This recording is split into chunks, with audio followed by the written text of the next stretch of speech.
Love is supposed to be simple, isn't it?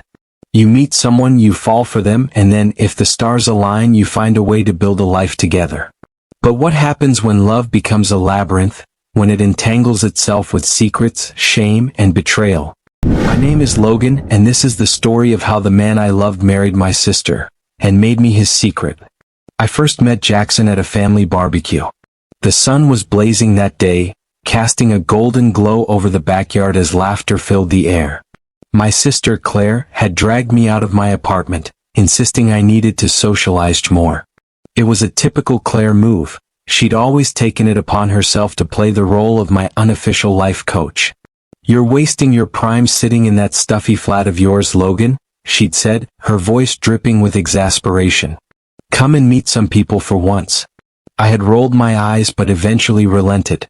That's how I found myself nursing a lukewarm beer by the grill, half listening to my uncle drone on about his new fishing boat. And that's when I saw him. Jackson. He was standing by the picnic table, laughing at something one of the kids had said.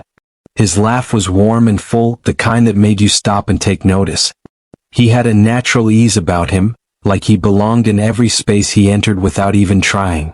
His dark hair caught the sunlight, highlighting streaks of auburn, and his sharp jawline looked like it had been carved by an artist. But it was his eyes that held me captive, a piercing, stormy gray that seemed to pull you in and hold you there. Claire was beside him, her arm looped casually through his. She was beaming as she introduced him to our cousins, her voice bright and animated. That's when it clicked. This was her boyfriend. The one she'd been gushing about for months. Jackson this, Jackson that. I'd tuned most of it out, assuming he was just another one of her passing flings. But now, seeing him in the flesh, I understood why she was so smitten. He was magnetic. Logan. Claire's voice snapped me out of my daze. She was waving me over, her smile wide and inviting. "Come here, I want you to meet someone." I hesitated for a moment, my feet rooted to the spot. But then Jackson turned to look at me, his eyes locking onto mine, and I felt an inexplicable pull. It was like the world around us faded for a brief second, leaving just the two of us standing there in the summer haze. "Logan, this is Jackson," Claire said, practically glowing with excitement as I approached. "Jackson, this is my little brother, Logan." "Not so little," I corrected her, offering a weak smile as I extended my hand. Jackson's grip was firm, his touch warm. "Nice to meet you, Logan," he said, his voice smooth and steady. It sent a shiver down my spine. "You too," I managed, though my throat felt dry. Up close he was even more striking. His presence was almost overwhelming, a mix of confidence and something quieter, more introspective. "So, Logan," Jackson said, tilting his head slightly as he studied me. "Claire says you're the artist of the family?" I glanced at Claire, who was grinning like she'd just won the lottery. "Yeah, I paint," I said with a shrug, trying to downplay it. "Mostly just for myself." "Don't let him fool you," Claire cut in. "He's brilliant. He had a piece featured in that gallery downtown last year." "Really?" Jackson's eyebrows lifted in genuine interest. "That's impressive. I'd love to see your work sometime." "Maybe," I said, feeling a flush creep up my neck. I wasn't used to this kind of attention, especially from someone like him. The conversation flowed easily after that, much to my surprise. Jackson had a way of making you feel like you were the only person in the room, even in the midst of a bustling backyard full of people.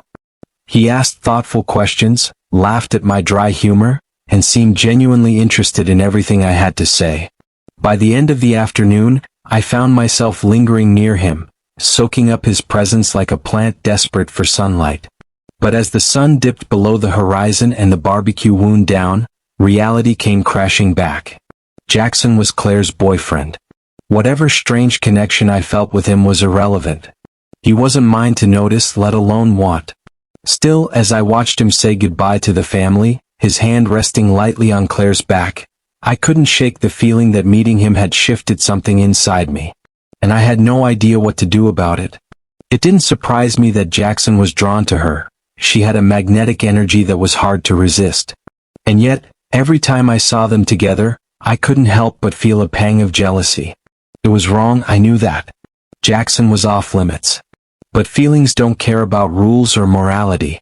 They exist despite them. The first time Jackson and I spoke one-on-one, it was about something mundane, football, I think. But the way he looked at me like I was the only person in the room, made my heart race. His gaze lingered just a little too long, his smile a little too knowing. It was subtle, almost imperceptible, but it was there. As weeks turned into months, our interactions became more frequent. There was a spark between us, an unspoken tension that neither of us dared to address. Until the night we did. It was Claire's birthday party. The house was packed with friends and family, the air buzzing with laughter and music. I had stepped outside for some fresh air, needing a break from the chaos. That's when Jackson found me. "Hey," he said, his voice soft. "You okay?" I nodded, unable to meet his eyes. "Yeah. Just needed a moment." He leaned against the railing beside me, his shoulder brushing mine. The contact sent a jolt through me. For a moment we just stood there, the silence between us thick with unspoken words. "Logan," he said finally, his voice barely above a whisper. "I need to tell you something." I turned to face him, my heart pounding. "What is it?" He hesitated, his eyes searching mine. "I can't stop thinking about you." The world seemed to tilt on its axis. I opened my mouth to respond, but no words came out.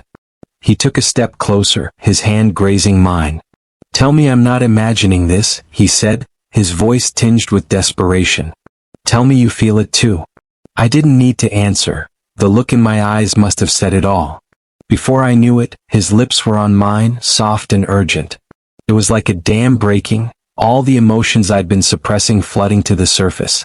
For that brief moment, nothing else mattered. Not Claire, not the party, not the consequences. Just us. What followed was a whirlwind of stolen moments and secret rendezvous. We knew it was wrong, but we couldn't seem to stop ourselves. Every touch, every kiss, every whispered "I love you" felt like both a blessing and a curse. But secrets have a way of catching up to you. The first crack appeared when Claire announced their engagement. It was at a family dinner, her face glowing with happiness as she showed off the ring. Everyone cheered and congratulated them, but I felt like I'd been punched in the gut. Jackson's eyes met mine across the table, filled with an apology he couldn't say out loud. After dinner, I cornered him in the hallway. "What the hell, Jackson?" I hissed. "You're marrying her?" "Logan, please," he said, his voice pleading. I didn't have a choice. You know how much my family expects of me. This is what's right. What's right? I repeated, my voice shaking.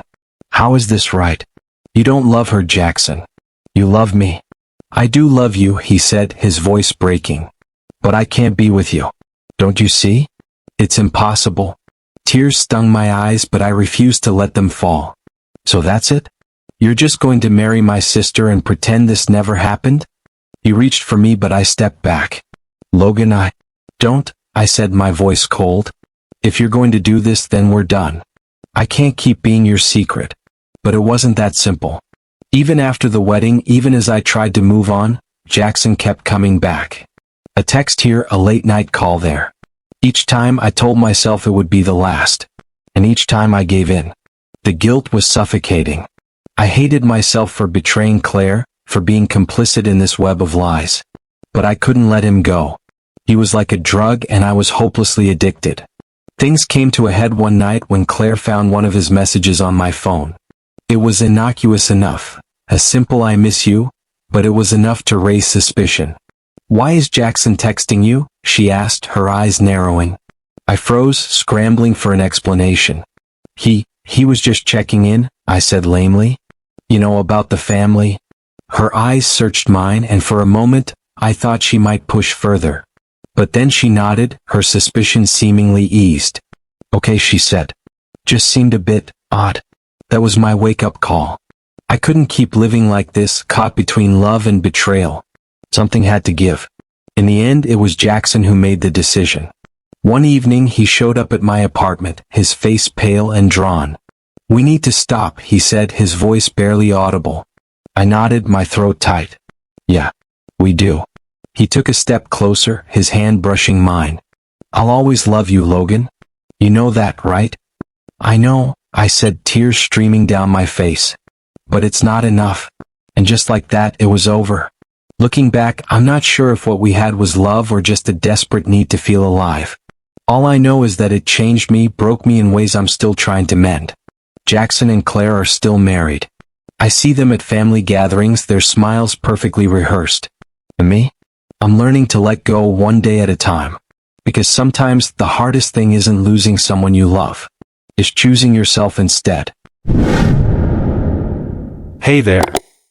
If you enjoyed this video, don't forget to like, drop a comment, and subscribe to help us grow and keep sharing amazing content with you.